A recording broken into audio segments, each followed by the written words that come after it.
So it's a chance to chat to the man himself. Normally he's up here doing my bit, but it's nice to see him here. So I'm going to start firstly with the most obvious question. Fred, why did you decide to write the book? Jeepers, that's a good question because it's been flippin' tough. As you know, it was 5 years ago or so that I wanted to write the book, and I think a lot of people have said I should write the book, and so it came about. I think, I mean, it's not a usual kind of relationship with Xero. Xero was,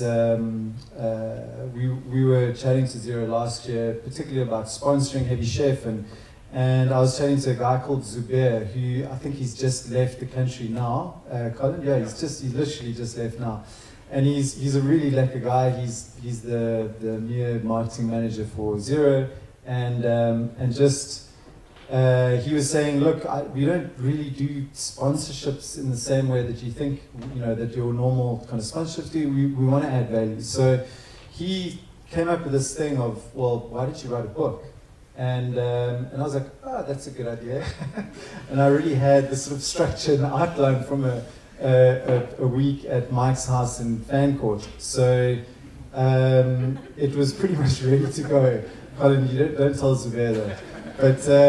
But the reality was, and I know everybody sort of says this, it really was, even though it has my name on the cover, it was a team effort. So Renee Fortune, who I actually mentioned in the book, she's a long-standing writer she unfortunately couldn't be here tonight, but she's a writer that used to work for Worldwide Creative. And I spoke to her and I said, look, can you help me with this? We've got the structure, we've got all the bits and pieces that we need. All I need you to do is interview all the people. And so it was very much a thing of, when we spoke with Xero, the sort of spark was there. And then I thought, well, you know what, this is actually a really good idea, because when I did a sort of cursory Google search, and I saw, when I looked at guidebooks for opening a South African business, there were two types of things that came up. The one was Entrepreneur Mag had done a very cool, very introductory sort of PDF download that you could get, and it was about 10 pages. But then the other thing was these long, flipping, academic and very government style, Latin style downloads that you could get, and it really wasn't something that was very obvious. So I thought, you know what, the people that we work with at Heavy Chef, a lot of them are young, hungry, fire in the eyes startups, and I wanted to try and write something, and I hope I've succeeded, and please email me and swear at me if it doesn't fulfill it, but I wanted to write something that's truly accessible. It's easy to read. It's like an airplane read, as my friend Rich calls it, like something you can read in 2 hours between here and Hustling and Joburg. And yeah, so that's the why, I guess, why I wrote the book. Cool. So you mentioned there about the young entrepreneurs that come here to Heavy Chef and they've got that spark. And I want both of you to cast your mind back 15, 20 years to when you first started. Hand it over. To when you guys first started your first businesses. Why did you choose to start a business? So Andre, maybe you can start with that. First, there are two reasons. The first is, my dad always stimulated me when I was at school, and I never ever wanted to do it. He used to say, we've got this new thing, and then he'd come back from Hong Kong, and he bought a tape deck that has got 2 tapes in it. What do you do when you're in the courses for that? You tape, double tapes, you copy all the stuff, and you give it to your friends. So, we were the torrent of the 1970s or something. Guys, tapes is whatever. It's like, so I was speaking to a kid the other day, and they looked at a stiffy drive. Those that don't know, please go look it up. And the guy said, look, you 3D printed the save document icon. How's that for reverse engineering? But then I went to go and study, and in my 3rd year in varsity, I had a what's the name? What's the name pay you? A bursary. And I blew all the money one month, so I had to make some money. And so I started a business selling stuff to students, because students always have money. And it was pure by demand, but also stimulation. And you all know my story that I read, Napoleon Hill's Think and Grow Rich. And that in itself changes your mindset. It's a phenomenal book. If you ever do, read it. Fred? So the first business that I actually write about it in the book. The first business was kind of like a social entrepreneur business, and that failed miserably. Read about it. The reason why I started that was just sheer stupidity, and I think I didn't really know what the hell I was doing. So that was my why for that. With Worldwide Creative, I think I met Mike, and the two of us got so caught up with this idea of creating a business that sold to it sold our services in South Africa that was super cheap at the time to the UK, and Mike would be this sales guy who was setting up a storm in the UK. And anyway, it didn't turn out like that. Basically what Mike did was sold like really shitty websites, and because we couldn't afford to pay people, even those little clients, I did everything. I basically did the design, I did the programming, I did the CSS. I kind of learned from those old .NET magazines. I don't know if everyone remembers those, but anyway, so that was kind of the reason. We thought we had this big grand idea of creating this international business, but actually after about a year it was just the two of us, and we were running around. I remember with the websites would come back, or the designs would come back from South Africa to the UK, and I would sit with the client, and I just wanted to close. So I was there with Adobe Photoshop on my computer. I'm not a designer by a long shot, and the client would go, and you've had this. I mean, you all done this, trying to sort of get out from the client what they want. And I would sit there and I would go, no, you want that change? Yeah, we'll move that around. And I'm there in front, moving everything around. And by the end of my intervention in the design, and I would send it back to Fred and say, okay, you can build this. The first thing I did when I moved to South Africa, I was basically, got onto my machine, so the designer we had at the time, and Fred, and they removed Adobe from my machine, and they told me I'm never ever allowed to design again. A lot of sleepless nights trying to fix Mike's mistakes, his design adventures with clients in the UK. But I guess, look, that story ended well because we managed to build it into a significant agency, digital agency, and we were very happy at the end. And then the reason why I started Heavy Chef was actually in the beginning, I mean, Mike and I had come to a point where I needed to do something new, and Heavy Chef really was my passion. As everyone who worked at Heavy Chef knew that, it was the thing that really inspired me and drove me. And I initially wanted to create a charity that helped entrepreneurs, because Heavy Chef, the whole idea of it is to help people kind of eat their own food, to get out there, to do.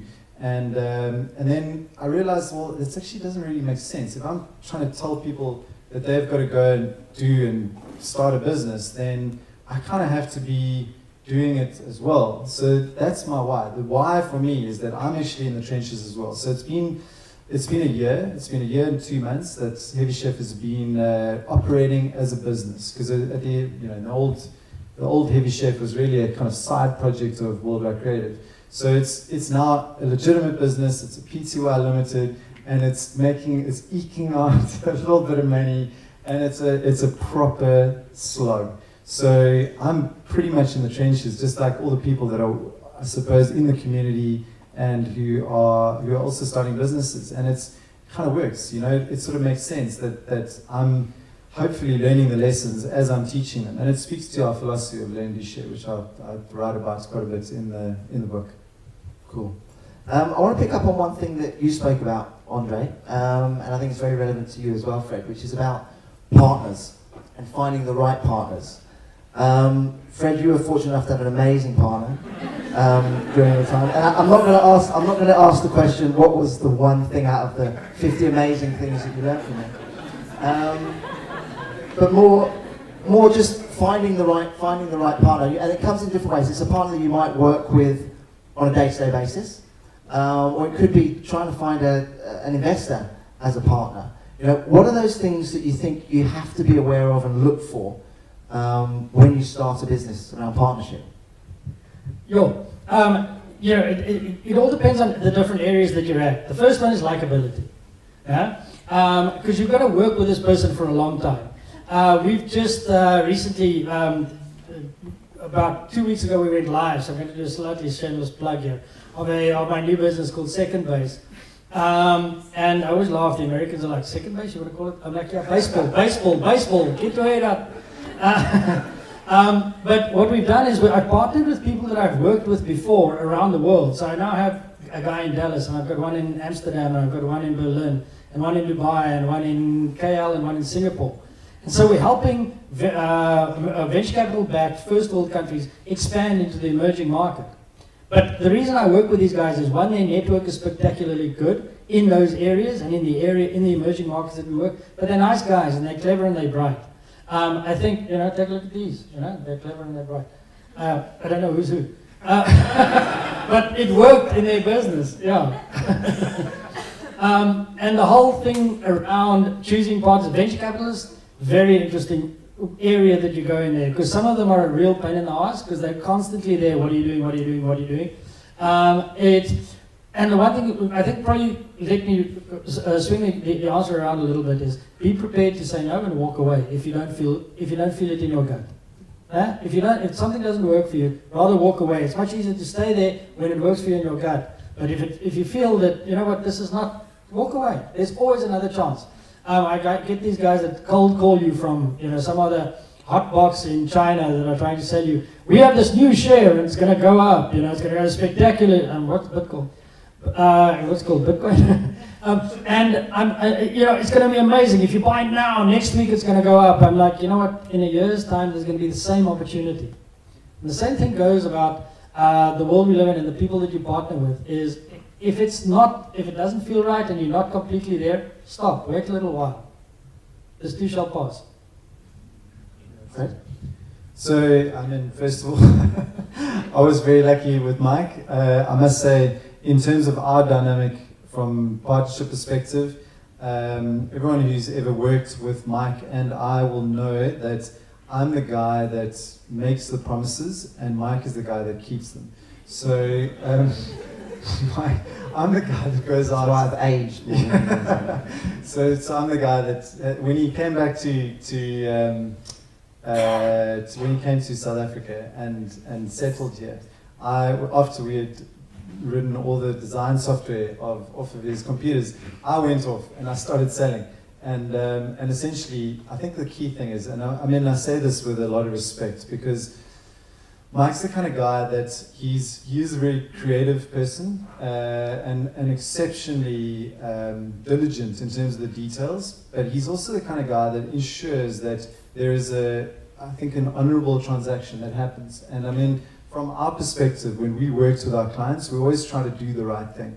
And I think that doing the right thing is really important. When you choose a partner, a business partner, I think there's a lot of cynicism in business. When you choose your business partner, it's often a thing of it's almost algorithmic, it's mathematical. You got to look at what the strengths are and how they match up with yours. And my feeling is that, and I kind of agree with Andre, there is an intuition, there's an instinctive part of it that you need to listen to. You need to understand that this person is going to basically be your family. And Mike and I, and Louis as well, Louis is in the audience here somewhere. He's also a business partner at Worldwide Creative. I think the thing is the three of us have become like family, and now we're business partners in Heavy Chef. And I think it's a thing of, when you choose your business partner, you've got to realize that this is seriously somebody that is going to be a very significant part of your life. So you got to like the person, you've got to respect the person, and you've got to understand that it's more than just a cynical decision because the guy's a developer or he resolves some weakness that you have, for example. And I always remember what my dad used to say, so it sounds like a cliche, but my dad used to say that, when people say that you shouldn't go into business with friends or family, or with friends, it's like, well, at the end of the day, you're going to become friends anyway. They're going to become like family anyway. So why not start with that point and then use that as your platform? And I believe that's an incredibly important thing to remember when choosing your business partner, rather than just focusing on what strengths that they fulfill that you don't have. It's tough. And it is very much like a family. I mean, those that have worked with us would have seen us really argue and fight, almost to the point of fisticuffs sometimes. I always won. It was the size differential. It's just got more reach. But you know what? When you go into battle together, you have those fights and you have that yourself because you're passionate about what you're doing, right? And we were. But ethically, we always stood at the same line. And we never fought over what was truly right or wrong. And I think that's something that, in the excitement of starting a business, when the idea is so great and you're so passionate about it, I think take a look at when the shit hits the fan, because at some point it will. At more than one point it will. Where does that person stand with me? Are they going to go in the right direction or the wrong direction? Because you have to do it. You have to go together. Okay. Look, there's lots of great stories in the book. Maybe you can share with us any particular anecdotes of some sort of key challenges that you think are worth sharing here about, like sort of starting a business. I know you've got lots there, but maybe just one to think. And while you have a think about that, I'm just going to turn to the audience, and after Fred's had a chance to answer this, I'm going to actually come out, and if you guys have got any questions, if you can start thinking about them, we're going to open it up to everyone as well. So I think the first thing, and I'm sure Andrea will add to this, is that starting a business, and I say it quite a few times in this in the book, it's flipping hard. So you've got to understand that it's you are in the trenches, you are really kind of putting your head down. It's the best life and the worst life. It's really not for everybody.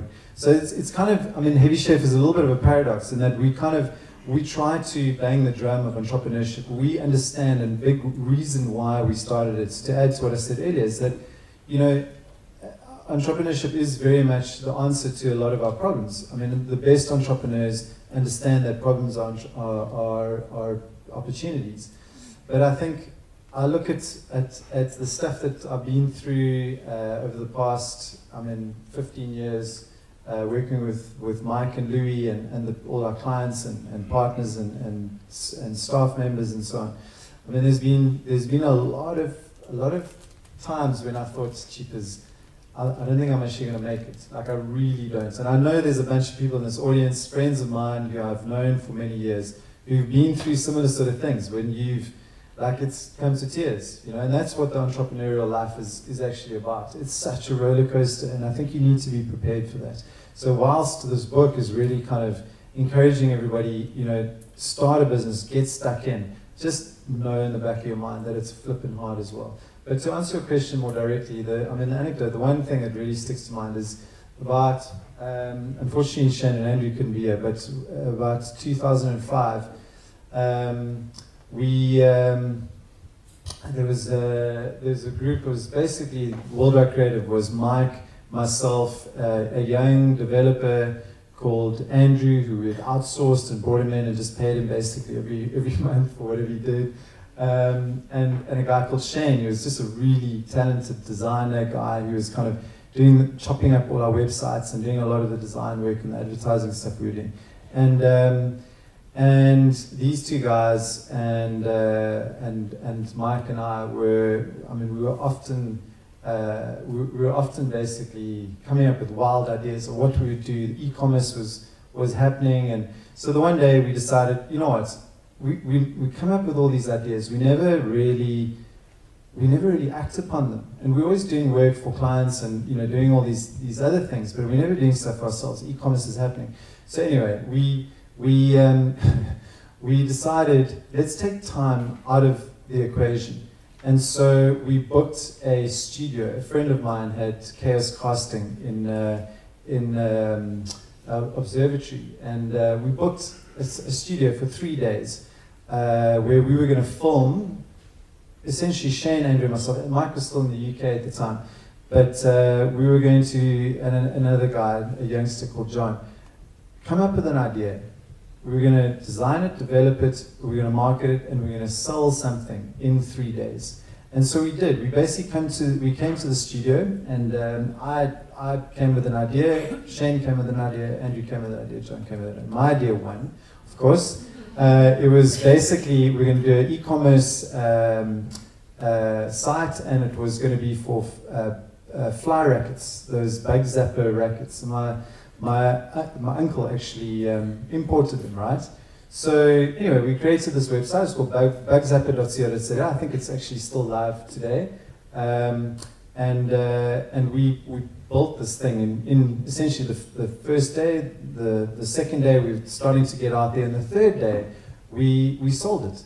And this was, I mean, it was a big deal. Okay, we did sell it to Andrew's mom, one of the rackets, and I think Andrew did phone and said, "Please God, like Mom, just freaking buy something." And so we were stoked. I mean, this is 2005. Anyway, it set us off, and it was a huge challenge for us because, you know, we really knew that we needed to do something. And the cool part of the story is that, I mean, obviously Mike and I went off and we started building really big sites for big brands and big corporates. And Shane and Andrew, interestingly, they decided to go off on their own, and they built a little site called The Happy Chef, and that's now is one of the biggest e-commerce brands on the African continent, and that was 2005, and so it just shows, you know, like, who knows, these wild, crazy ideas, you know, where they come from. It's really is about, in the Heavy Chef spirit, it's about just doing, getting stuck in, eating your own food, and getting out there, because you never really know what's gonna happen. And it's also about living with the choices you make, because Fred and I could have gone and done Yuppie Chef. We said, no, that's never going to work. E-commerce, this thing's never going to take off. What the hell do we know? You know? Fantastic. Does anyone in the audience have any particular question that they want to put? Yes, let me bring the microphone down there. Good evening to all. My name is Kainsom Tembu, Mvela Somkulu.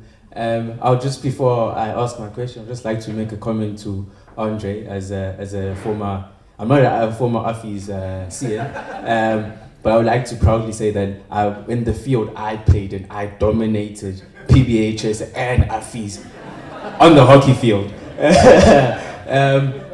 Thank you for sharing those 7 questions. I'd like to talk to you about the timing question, where you spoke about personal timing and timing for the market. I've currently been just building my foundations on what I believe and my values for my startup company. But what advice would you give as I'm developing my company to be ready to continue to have the enough skills along the journey as it grows?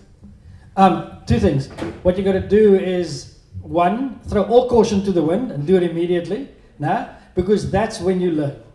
Okay? And the other one is, get to things like this, there's so much mentoring around, there's so much assistance and help around. Ask everyone. Anybody here that is in a position that has got a business, that has grown a business, and you do it the following way. Can I please have your opinion? Why? Because everybody always give you their opinion. Yeah? It's like they say, if you want money, ask for advice. And if you want advice, ask for money. Remember that when you speak to somebody that's got money and you want to raise money for your business, ask for advice. And they might, give me your opinion on my business. And if it's a good business, they'll give you money. But seriously, skill yourself up mentally, read. And because every cent that you spend on yourself, it will come back 10 times more. But also get out there and do things. You've got to learn stuff.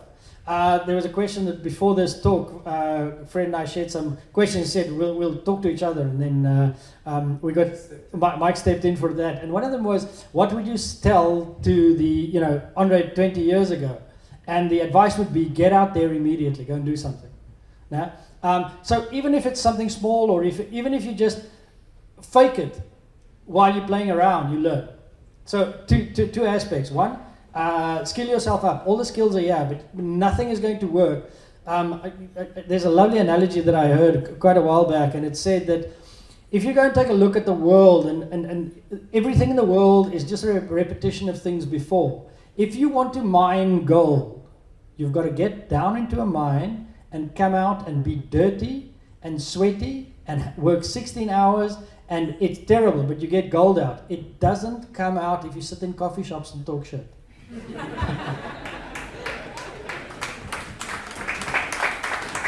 I think one thing to add to that, and it's something that's written in the book, is to share as well. So the first, as Andrew was saying, learn, do, get stuck in. So learn as much as you can, then do upon what you learn, but then also share it. Share what's going on, because that sharing is really important in internalizing what's going on. If you've got people around you that you trust, mentors, friends, people that you respect, and in sharing what's going on in your journey, if you're just sitting there suffering in silence, because it is a tough journey, it's tough. It's really going to be difficult to get forward, to break through. If you're sharing it, even in the process of sharing your journey, I think it helps you. And what I've seen time and time again, it helps you to get past that those challenges, if that makes sense. Cool. Thank you. Hello, I'm Christine. I'm from a company called holodogs.com, so if you've got dogs, please go and check it out. Shameless. holodogs.com. Yes. So I've got a question, or more of a statement and a question as well. So I think with entrepreneurs and budding entrepreneurs, there's this misperception that you have to have it down pat, like you have to know exactly what you want to build, and you have to have it perfect when you launch it to the public. So is this true? Like, you know, do you have to have your company perfect and your idea perfect to launch it to the world? Christine, not at all. And the reason why I say that, and what we must never forget, is that let's take a look at history. There was none of this stuff that we have now 20, 30, 40 years ago. People just went out and did stuff. I was speaking to a company the other day, and they were like, we've got product A, but we need it to be better and be product B, so we need to raise funds to get to product B. I said, can you sell product A? Yes, no, we can sell product A, but product B will be better. I said, please, seriously, go knock some doors, phone people, sell the product. Initially, when we started off, getting stuff down pat, I didn't know half the things. And every time you go out, just get out there and sell things. At times in my life, I had to go and buy something here and sell something there to make money for the next day. Starting your own business, you come from a corporate environment, suddenly they say you have budget for marketing. I'm like, what's that? Because as an entrepreneur, the money you make is the money you can spend. There's nothing else.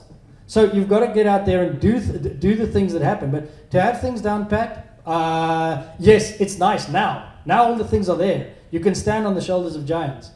But to get your business to work, comes back to my thing just now. You can't sit in coffee shops the whole time I have the perfect business, but I've got 5 more days to fix it. And a year later, you're still not doing it. So I think I agree with what Andre is saying. I think it's very much a balance. In my mind, I think it was Reid Hoffman who said, if you're not embarrassed by your launch, you've launched too late, right? So I kind of agree with it. But I'm also the kind of, as Mike and Lou will testify, I don't like being embarrassed by the thing that you've launched, okay? And believe me, it's tough. Even this flippant book has been a nightmare to get, trust me. If you really want to grow gray hairs like Mike, then write a book. The reality is that you want to try and get it to the best version of it and then launch. And my feeling is, you look at some of the guys now, like Tesla coming out is a good example. It's top of mind because I just read the Ashley Vance book.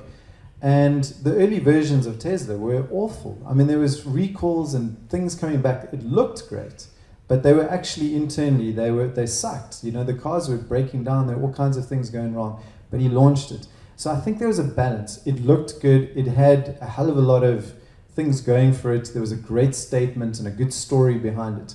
And I think he certainly didn't have it down pat. There was no way that car was ready to the level and degree of efficiency that, say, General Motors would have launched it. He launched it anyway. And despite all the issues that Tesla is having right now financially, because it looks ostensibly like it's going to be bankrupt in a year's time, but the reality is they've created one of the biggest, certainly by market cap, from an equity perspective, car companies in the world on the basis of the story. And that story was about getting the scrappy car maker into market as quickly as they possibly could, and by making extraordinary promises, and quite frankly, with you know, on the basis of that story, they did something extraordinary. I mean, they created this massive market cap with zero advertising budget, absolutely zero, compared to, you know, the hundreds of millions that the competitors spent. So again, I think it's a balance, and I think you only know instinctively when it's ready. You don't want the thing to fall apart upon launch, kind of like one of the books did earlier today, but that's another story. But the reality is it is very much a timing thing, and it's you want to get it out there. And my personal feeling is you don't want to be embarrassed by it. You want to be proud of it. You want to get it out there, but get it out as quickly as you can. Does that kind of answer your question? Okay, cool. Hi, Fred, I'm a big fan. That's Louis, he's my business partner. So, Love you too, Louis. I've got a question for both of you. Andre, it seems that you've interacted with quite a diverse group of people across the world, different cultures and so forth. Any thoughts in terms of, and Fred also, you've got I know out of experience, quite an eclectic business partnerships, partners. Both of you, in terms of the value that you see in terms of, you know, interacting with a diverse group of people, I think there's a temptation to surround yourself with like-minded, quite a homogenous group of people. Any tips in terms of making that work? Fred, and specifically for you, any thoughts on the link between business success and Hawaiian t-shirts? So, yeah, thanks. It's an interesting question because, you know, when you're early stage building a business, you want people that are thinking like you. You know, because the culture to get through a cultural breakthrough is tricky. But then when you start taking a little expansion, is phenomenal, because you go to Lagos, Nigeria. You've in your life not found people that hustle as much as they do. Any country that can think out a 419 scam and make money out of it, I give credit any day of the week. And they're always, you know, the whole the way that guys in Nigeria do business is they've got 3 or 4 hustles going at the same time. So we can learn off that. In Asia, it's a completely different mindset. Is that in Asia, to a vast amount in China, they copy, but then they improve on that.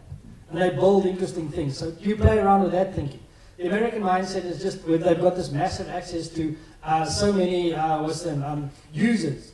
If you want to try get first mover advantage on an app, you can get 500,000 downloads without a lot of marketing spend, because these are the first mover advantage guys. So the cultural move is where you want to go with the business, I think, answers the question. You know, if you want to just build a coffee shop in Cape Town, and you know, you're going to surround yourself with people that like coffee. And you know, you don't necessarily want to spread it out. It's a slightly vaguish answer, but I think the basis around it is where you want to go with the business. What I would add to that is try and get connected with as many cultures, because in every culture you're going to learn something, and take that away with you. Okay. Yeah, I mean, I agree with that. I think also from my perspective, it very much depends on the business that you have, and I do feel that we, particularly in Cape Town, have a very homogenous audience. I mean, Heavy Chef itself, I mean, one of the things that I get asked a lot is, what is Heavy Chef's business model?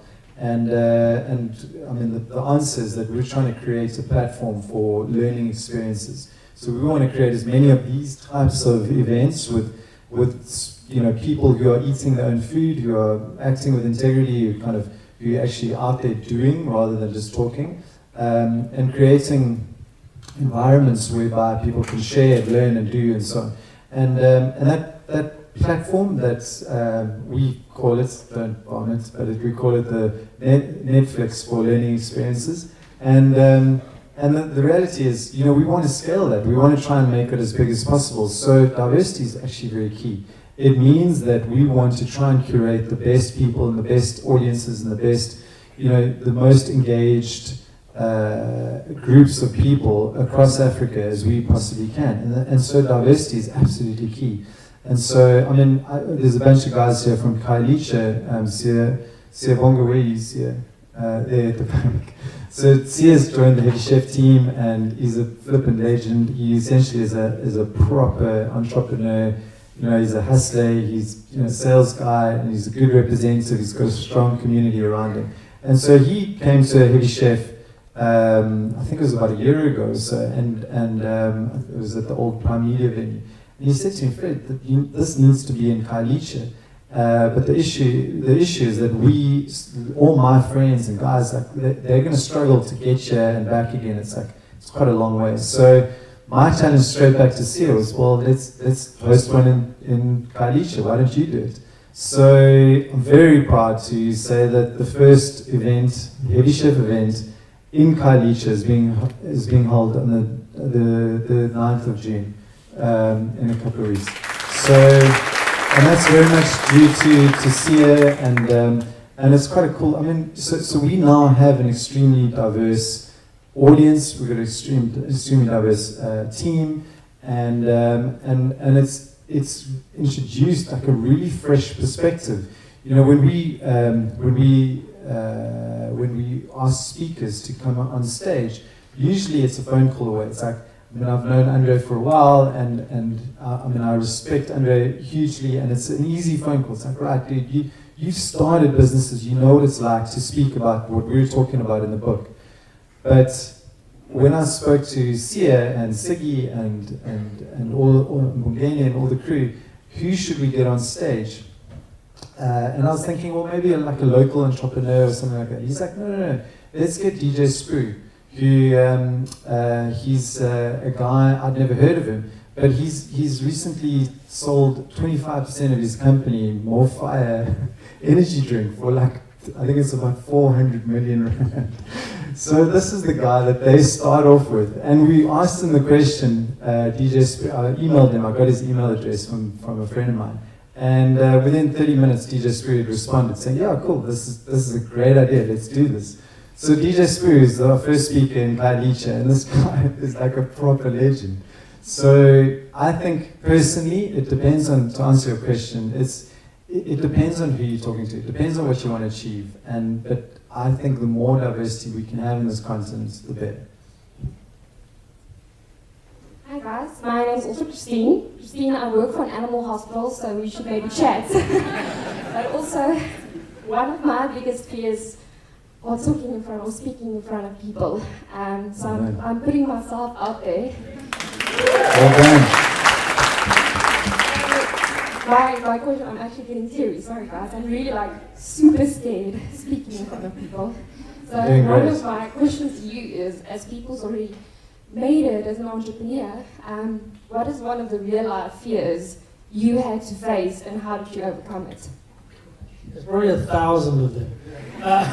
Ben, the failure itself is probably one of the biggest driving things that it's they say that to be successful is either the fear of failure or the structure of discipline that gets you to be successful. But the things that scare you is money, peers. When I stopped studying med school for I think 10 years, my dad was really pissed off with me. One day he said the following, and you guys are going to really laugh at this. He said, what am I going to tell my friends you do? That's for old school thinking, He was going to walk around and, be at cocktail parties, but you see him as a doctor. So for 10 years he couldn't do that. And that's the truth, we grow up in environments of people that expect these type of things from you, and where you're going to go with your life. I think the fear of failure is probably the biggest one, because then you're just pissed off with yourself. And that's the biggest area of disappointment that I've gone through.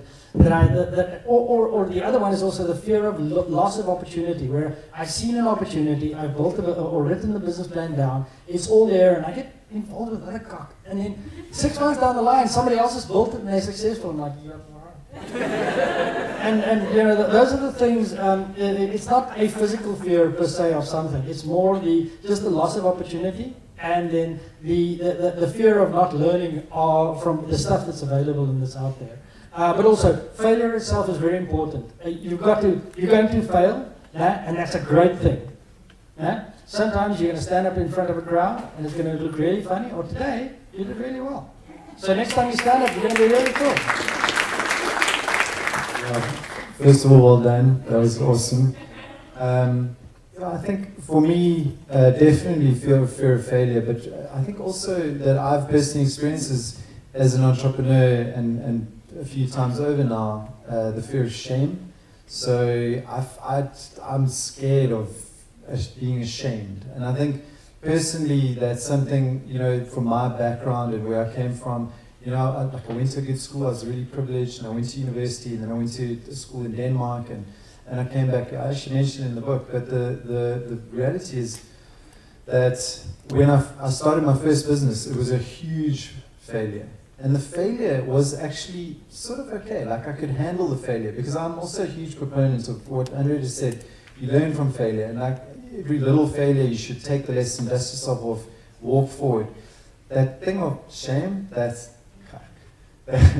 it's when you sort of expose yourself into your friends. And I think, I went through a period where I think it was roughly about 2004, 2005, when I was in huge debt from my initial business. And things just went awfully wrong. And I was stupid. I was in my early 20s. I had absolutely no clue how to run a business. I just I was sort of doing the heavy chef thing, like eating my own food, just canning it, and learning as I went along. And so I don't know if that's if it's good to just kind of go with blinkers on. And when I really did hit the bricks, and I lost pretty much everything that I had a share of a house with my brother. We had to sell that, and I literally had no more money. So I was selling freaking CDs. That I had an old CD collection. I was selling CDs to make money in order to just make food. And I was in my 20s, and it sucked. It was terrible, and it was really embarrassing, and that shame. That thing is. It's one of the things that you got to get through. It's kind of the thing of, as an entrepreneur, you have to steel yourself for those things, and also to realize that it's certainly not the easy way of going about it, because you can fail, and then it's the ramifications of that failure afterwards. So yeah, that's definitely something that I'm still scared of. I just want to add one thing. What you must not forget is it's okay to fail. Don't be scared of doing that, okay? Because if all your friends are looking at you and you're a big failure, you know what? Next week they're looking at something else. They've forgotten about it, and then when you come and you build something new again, it's cool. So it's okay to fuck up, really. And do it. The beauty about it is sometimes when you push yourself and you say, man, I just need another week to be able to do this, but if it fails, I'm going to lose everything. But sometimes you break through. And that's what we as entrepreneurs do to build really big business. So don't be scared to fail. That's also okay. Cool. For those that don't know, CDs were the things that followed tape. just to clarify. I sold them as well. It's kind of like a sideline business. Cool. We've got time for one more question at the back there. Yep. Gentleman with the cap. Good evening, my name's Matt. It's more of a moral question. So, I've been instrumental in a business for 3 years, pouring my heart and soul. And like I said, being in the trenches, getting so dirty every single day. And took a while being so involved, took a while to actually realize that I was completely being taken advantage of. So at a point now where that intellectual property is it's mine. And I feel I've been so instrumental in setting it up. What is the moral, I'm just getting up to start the new business that I want to do. Because obviously it was the same, it was going into business with very close friends, and obviously it's got to a point where it's got a little bit nasty because of it. So just some advice on how to sort of move forward from that, what the conversations around it should be, how to tackle and approach the situation. Sure. So where do you even start with that? Look, that's a tricky question without knowing the real true context of it. All I can say is that it's one of the things as well that you also learn, you learn going through many of these experiences. Mike, Louis, and myself have been through some pretty hectic moral dilemmas in our careers. We've had people try to take advantage of us. We've had people take advantage of us. Certainly in the early days of running a digital agency. I mean, from a moral perspective, I mean, I remember when we were doing a lot of website development work. We had somebody who just got us to do a whole bunch of work, and we created a lot of IP from Niels. Remember? So names that yeah, it was tough because he literally he spoke a big game, and he had this big insurance brand, and he literally just didn't pass. And so we had to go through this whole legal ramification where we had to take back our IP. We created a whole content management system, and I mean, it sort of worked out well in the end. But the reality is, when you're faced with that sort of moral dilemma, and you will be, I mean, you will always, every entrepreneur, I think, is confronted by these moral questions. That it is my personal belief that your integrity and your character and your moral compass must be defended throughout. There are so many times when that will and can be compromised, that you've got to fight for that. So do the right thing at all times. And you know what that is. You know what the right thing is. So just stick by that. Ultimately, you'll stand in good stead. And the best thing is, at the end of it, even if you lose like a little bit of ground, if you lose money and so on, but you'll sleep better at night. And that's worth gold. Trust me. In the long run, that's worth gold. And I can tell you lots of stories where people have, when you run a website business, or we evolved to a big full service digital agency. But when we were in the early days developing websites, we had some odd requests for people wanting websites developed in all kinds of shady industries, We had one lady who came in dressed to the nines, and she was the niece of one of the big kind of Picks Peak, this casino people. They wanted to create a casino website. And hers was particularly for women. And so her big idea was that she was going to give out vouchers at Grand West, because what they realized was that the wives of the people who just got paychecks were still sitting in the cars waiting for their husbands to come out. She wanted to give these vouchers to those people for the first 50 Rand free to pay on their credit card. And I mean, that was the sort of website. They were going to pay us a lot of money. Obviously, we didn't do it, just in case you're wondering. We told her to piss off. But that's the sort of thing. I mean, you've got to defend your moral compass. So we can talk about it afterwards, but I think that is such a critical question, such a critical challenge, and to defend it with everything you can. I'm not going to add much. All I'm going to say is, when it's time to walk. It's okay. You can create something else. If you build IP, you can build something. Sometimes you take a punch on the nose and you walk. If you don't feel you're at the right place. So we don't know the context of your question, but sometimes you're like, you know what? It's okay. I've got my own morality. I'm going to walk. Okay, cool, great. Thanks very much, guys. Andre, thank you very much. Fred, thank you. Colin also, he's still hiding at the back there. Thank you very much. None of the book would be possible without you guys. And most importantly, thank you to everyone here. You come, you pay your money to come. Hopefully we entertain you enough so you come back. And Heavy Chef is your platform. Fred talks about it and he doesn't call it his, it's the community's platform, and I think that's critically important. I want to just finish by thanking all the sponsors, because without the sponsors it wouldn't be possible. We've mentioned Xero, but the wine you've been drinking, the great wine from Simon Back, who's been a backer of us for, see the pun there? Backer of us for years with Backsburg wine. It's fantastic. So I know that some of you have been enjoying that, and those that are driving and not wanting a drink have been enjoying some fruit, so get that sugar inside you to keep you going for listening to these guys is always good as well. The space we're in, the open workspace, this is given to us at no charge, and we thank the guys here because it's an amazing venue. I don't think there's a better venue, to be honest, to holding these type of events in Cape Town. You would have paid on the internet tonight before you arrived through Payfast. and thank you to them for their continued support. As well as Now Boarding, you can see the UX UI agency. They're great products. More importantly than that, they helped you launch them. And they've been fantastic with us as well. You've also been enjoying at the back, for those that can drink coffee at 6 o'clock, the guys from Vida. Always get a smile from the guys from Vida at the back. Also Joe & Co snacks, which seem to go faster than anything else here.